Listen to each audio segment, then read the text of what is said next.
Assalamualaikum warahmatullahi wabarakatuh. Hai semuanya, kembali lagi bersama saya di sini Zafran Syaira. Jadi di video kali ini kita akan membahas mengenai pendekatan stilistika. Apa itu pendekatan stilistika dan bagaimana penerapannya pada karya sastra? Berikut videonya.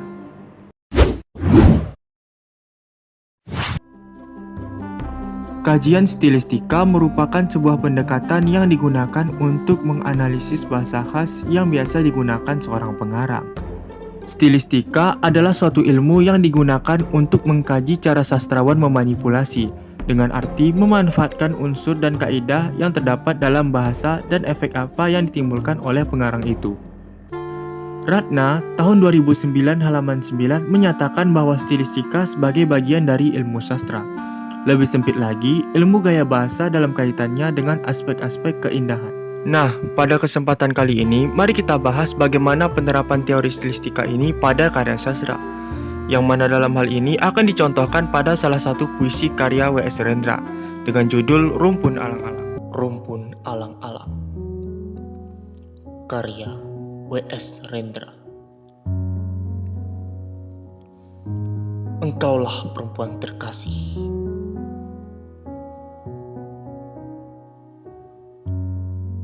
yang sejenak kulupakan sayang.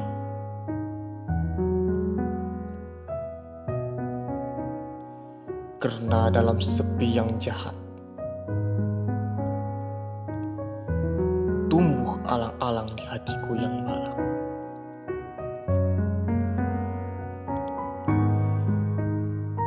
Di hatiku alang-alang menancapkan akar-akarnya yang gatal.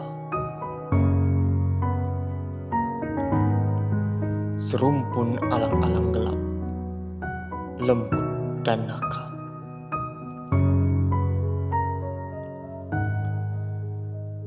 Gelap dan bergoyang ia,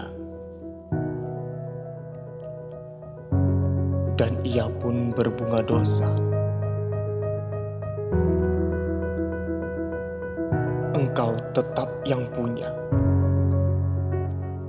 tapi alang-alang tumbuh di dada.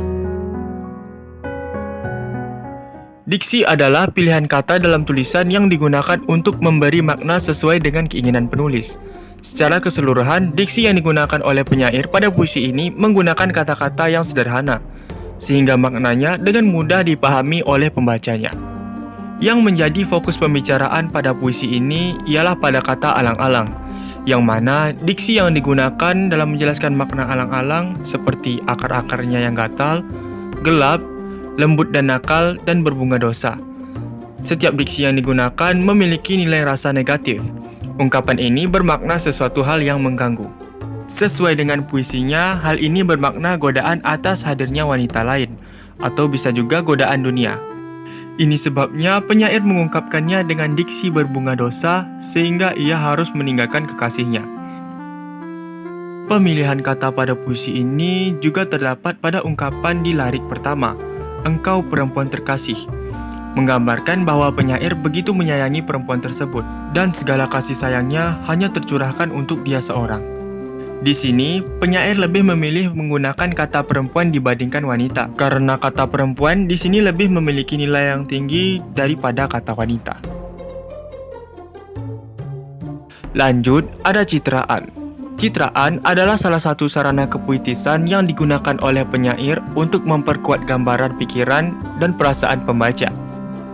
Citraan yang digunakan penyair untuk menghidupkan imajinasi pembacanya pada puisi ini antara lain, yang pertama ada citraan penglihatan atau citraan visual, yakni pada kata alang-alang gelap. Kemudian citraan gerak atau citraan kinestetik pada kata bergoyang ia. Dan yang terakhir ada citraan perabaan atau citraan taktil, yakni pada kata gatal dan lembut. Selanjutnya ada bahasa figuratif. Bahasa figuratif merupakan bahasa yang digunakan penyair untuk mengatakan sesuatu dengan cara yang tidak biasa, yakni secara tidak langsung mengungkapkan makna kata atau bahasa bermakna kias atau bermakna lambang. Bahasa figuratif atau majas yang digunakan pada puisi ini antara lain, yang pertama ada majas metafora. pada kata alang-alang di hatiku yang malang, menggambarkan perasaan pengarang dalam posisinya sebagai seorang pria yang kesepian. Kemudian pada ungkapan cerumpun alang-alang gelap, lembut dan nakal, menggambarkan ada sesuatu hal yang mengganggu pikiran pengarang. Dalam hal ini digambarkan seperti sebuah godaan akan hadirnya wanita lain yang secara perlahan menggoyahkan hatinya. Kemudian pada ungkapan dan ia pun berbunga dosa. Di sini digambarkan sebagai sesuatu hal yang buruk yang telah terjadi. Kata bunga pada umumnya adalah sesuatu hal yang indah, namun pengarang kata bunga disandingkan dengan kata dosa, yang mana hal ini menimbulkan makna yang lebih mendalam. Kemudian ada majas personifikasi pada kata sepi yang jahat. Di sini kesepian terkadang menciptakan hal-hal yang negatif.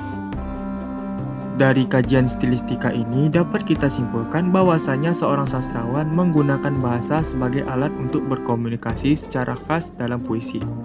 Mereka menyatakan sesuatu dengan caranya sendiri dan dengan gayanya sendiri. Seringkali memakai bahasa yang aneh atau istimewa. Mereka menyampaikan pikiran dan perasaan yang sama dengan gaya yang berbeda.